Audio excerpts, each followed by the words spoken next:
नमस्कार विद्यार्थी मित्रांनो, मी प्राध्यापक एस.एन. चौधरी सर, इंदिरा गांधी माध्यमिक विद्यालय व कनिष्ठ महाविद्यालय धरणगाव, जिल्हा जळगाव. विद्यार्थी मित्रांनो, याआधी तुम्ही माझे व्हिडिओ सबस्क्राईब केले.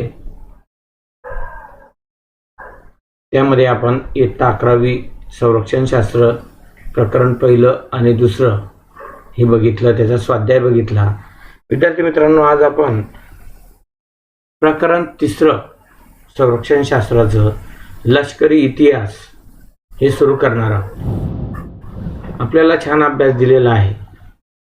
आपण इतिहासामध्ये शिकलेला आहात किंवा आपण आपल्या TV वरती सुद्धा महाभारत, रामायण असं बघितलेलं आहे, ऐतिहासिक कथा बघितलेल्या आहेत. तर त्याची ओळख आपल्याला या पाठामध्ये करायची आहे. आता आपण उदाहरणार्थ या ठिकाणी आपल्याला महाभारताचं दिलेलं आहे. यामध्ये एक महाभारताची कथा म्हणजे सांगितलेली आहे. एका राजाने दुसऱ्या राजावरील विजयासंबंधीचे काव्य केलेलं आहे. तसंच शिवाजीराजे यांनी अफजलखानाविरुद्ध केलेल्या प्रतापगडाच्या लढाईविषयी आपण माहिती आहे.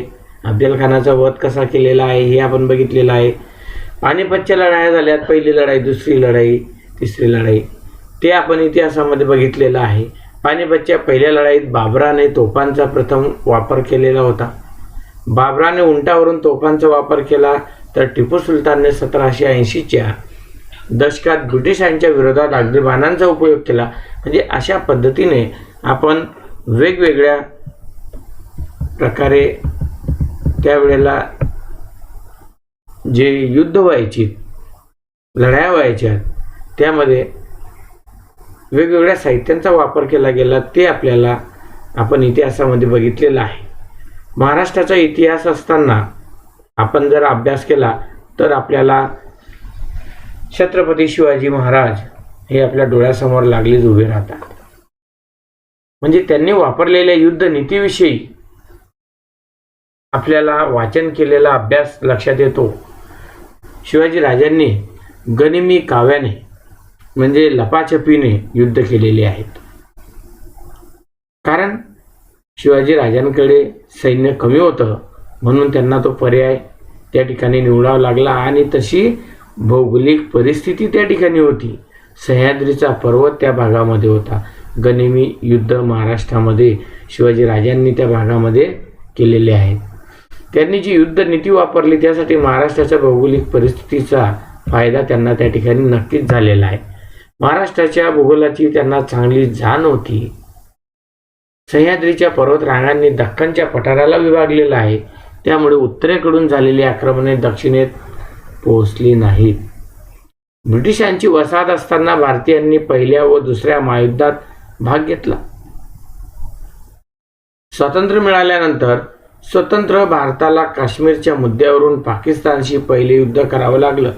म्हणजे बघा, इंग्रज आपल्यातून चालले गेलेत, परंतु भारत आणि पाकिस्तान स्वतंत्र केलं आणि त्यांच्यामुळे एक लढाई त्यांनी लावून दिली. काश्मीरचा भाग, काश्मीर मुद्दा, आणि 1947 मध्येच भारत पाकिस्तानचं पहिलं युद्ध या ठिकाणी ऑक्टोबरमध्ये झालेलं आहे. त्यानंतर भारताला चीन व पाकिस्तान बरोबरही युद्ध करावी लागली. त्यामुळे भारतीय सैन्याला उत्तरेकडील पर्वतीय भागात लढण्याचा अनुभव मिळाला. भारतीय लष्कराच्या अनुभवाचा फायदा तिन्ही सैन्य दलाला झाला, म्हणजे स्थलसेना, नौसेना आणि वायुसेना हे तिन्ही सैन्य दल आहे. त्यानंतर युद्धाला प्रभावित करणारे 4 घटक आपल्याला महत्त्वाचे आहेत, ती आपल्याला या ठिकाणी बघायची आहेत. आता युद्धाला प्रभावित करणारे 4 घटक आपल्याला दिलेले आहेत. पहिला दिलेला आहे भूगोल.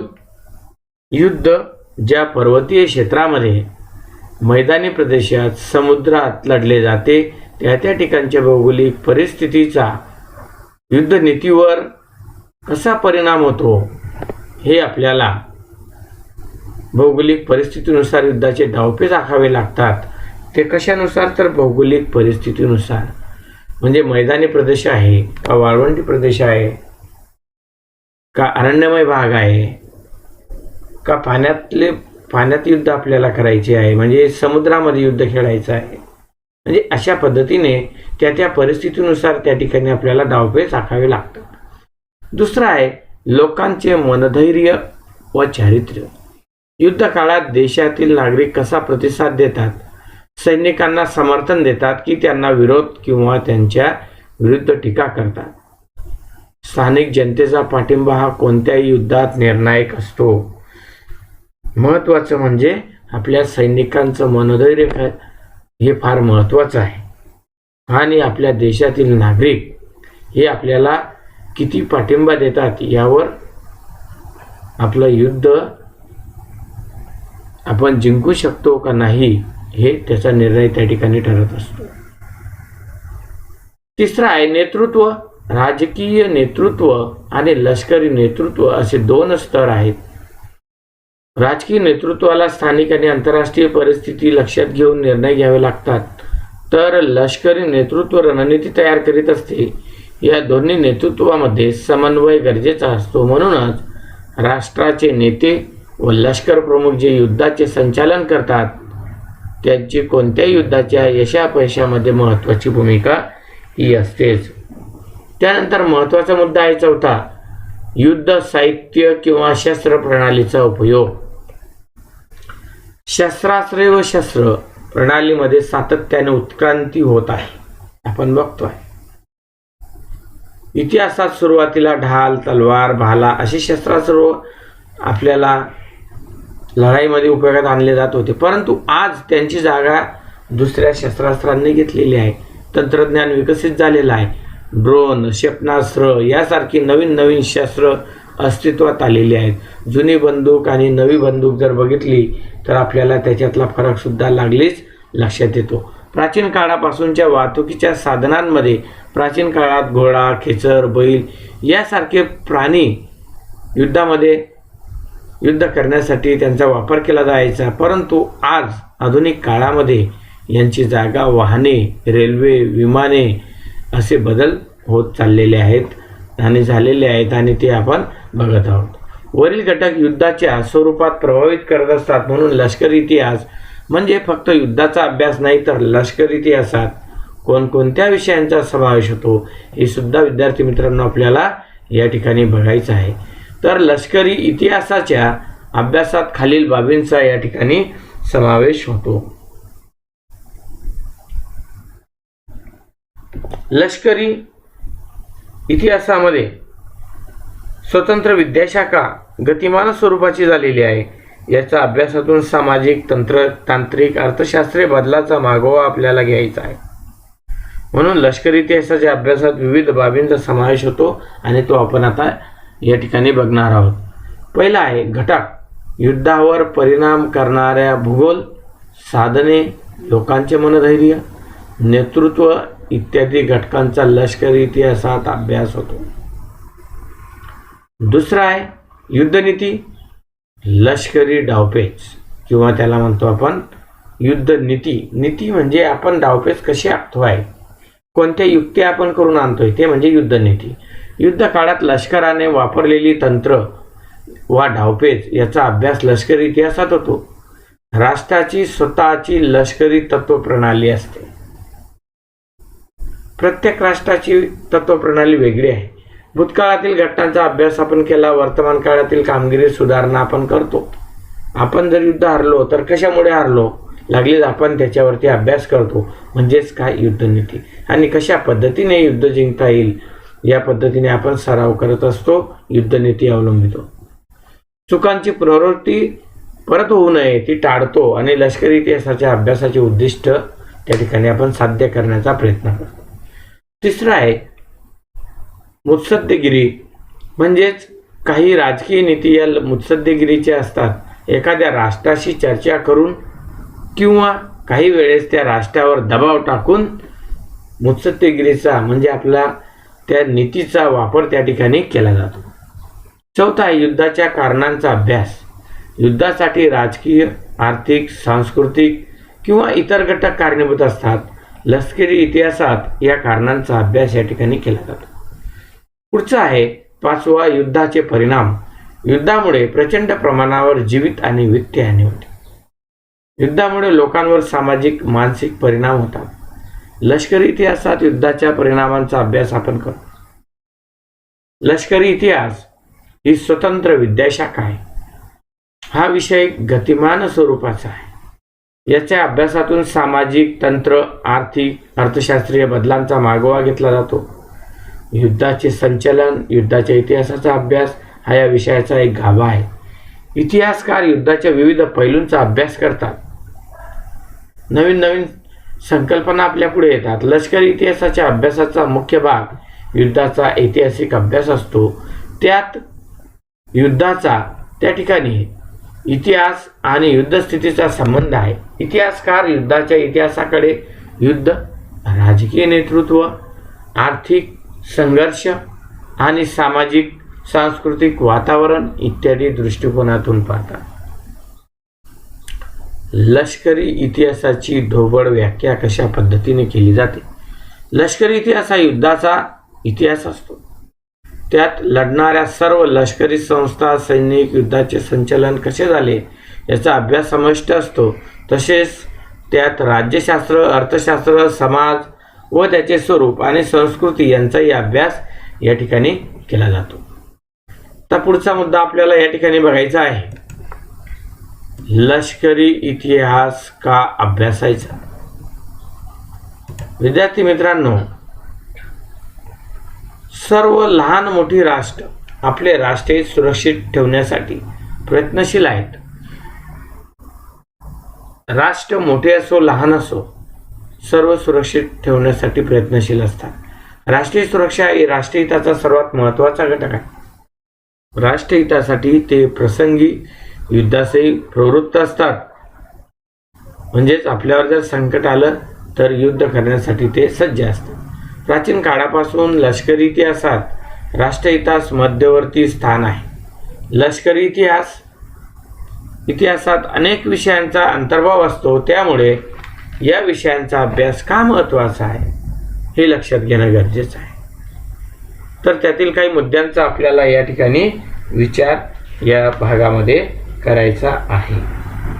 तर पहिला आहे युद्ध आणि राज्यांचा विकास यांचा संबंध आहे. युद्ध आणि राज्यांचा इतिहास यांचा संबंध आहे. त्या अनुषंगाने भारताच्या इतिहासाचा विचार आपण करू. सम्राट अशोका टीव्हीवर सुद्धा या सिरियल लागून गेलेले आहेत. जर आपण बघितले असतील तर आपल्याला अभ्यास लागलीच लक्षात येईल. अभ्यास विद्यार्थी मित्रांनो हसत खेळत करायचा असतो, म्हणजे तो आपल्या लक्षात असतो. सम्राट अशोकाने संपूर्ण भारतावर एक क्षत्रिय अंमल निर्माण केलेला होता. कलिंगच्या युद्धानंतर भारतात बौद्ध धर्माला राजश्री मिळाला. मोगलांशी लढा देऊन छत्रपती शिवाजी महाराजांनी स्वराज्याची बीज पेरली. स्वराज्याची संकल्पना छत्रपती शिवाजी महाराजांनी लोकांमध्ये रुजवली व ती संकल्पना नंतरच्या मराठी सत्तेने पुढे तशीच चालू ठेवली. यानंतर दुसरं दिलेलं आहे, लष्करी इतिहासाच्या अभ्यासाने युद्ध आणि आंतरराष्ट्रीय व्यवस्था यांच्यातील संबंध समजण्यास मदत होते. पहिल्या महायुद्धानंतर राष्ट्रसंघाची आणि दुसऱ्या महायुद्धानंतर संयुक्त राष्ट्र या संघटनांची निर्मिती झाली. या दोन्ही संघटनांची निर्मिती जगात शांतता, सुव्यवस्था निर्माण करण्यासाठी झाली. राष्ट्रसंघ आणि संयुक्त राष्ट्र, युनायटेड नेशन्स,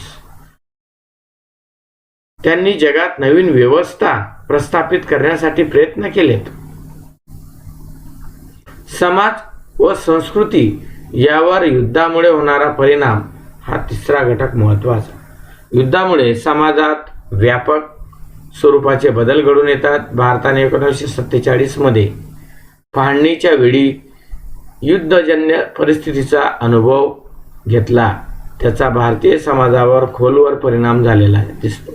पाकिस्तानातून भारतात स्थलांतरित झालेल्या लोकांनी नव्या जीवन पद्धतीचा व संस्कृतीचा स्वीकार केला.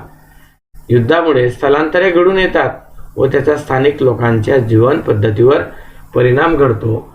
असंच उदाहरण आपल्याला जर चित्रपटाचं द्यायचं म्हटलं तर गदर चित्रपट बघा. त्यामध्ये तुम्हाला भारताची फाळणी झाली त्यावेळेला युद्धजन्य परिस्थिती कशा पद्धतीची होती आणि वाद कसे त्या ठिकाणी निर्माण होतात याचा अभ्यास आपल्याला या ठिकाणी करता येईल. पुढचा आहे चौथा, सशस्त्र सेना दलांमध्ये लष्करी इतिहासाच्या अभ्यासाचे काय स्थान आहे? जागतिक युद्ध किंवा भारताने लढलेली युद्ध यांचा भविष्यातील युद्ध योजना तयार करण्यासाठी वापर होतो का? लष्करी इतिहासाचा अभ्यास म्हणजे लष्करी नेतृत्व भूतकाळातीलच युद्ध नीती पुढे वापरतील असं नाही, त्यात बदल होऊ शकतो. या विषयाच्या अभ्यासातून तर्कशुद्ध रीतीने लष्करी डावपेचांचा अभ्यास करणे साध्य होते. राजकीय ध्येय साध्य करण्यासाठी लष्कराचा वापर करणे ही एक नीती. लष्कर प्रमुखांना तर्कशुद्ध विचार करता येणे आवश्यक आहे, ज्याच्या मदतीने युद्धनीती आखली जाते. लष्करी इतिहासाच्या अभ्यासाने ही क्षमता वृद्धिंगत केली जाते. यानंतर आपल्याला पुढचा मुद्दा अभ्यासायचा आहे, भारतीय लष्कराचा इतिहास कशा पद्धतीचा आहे?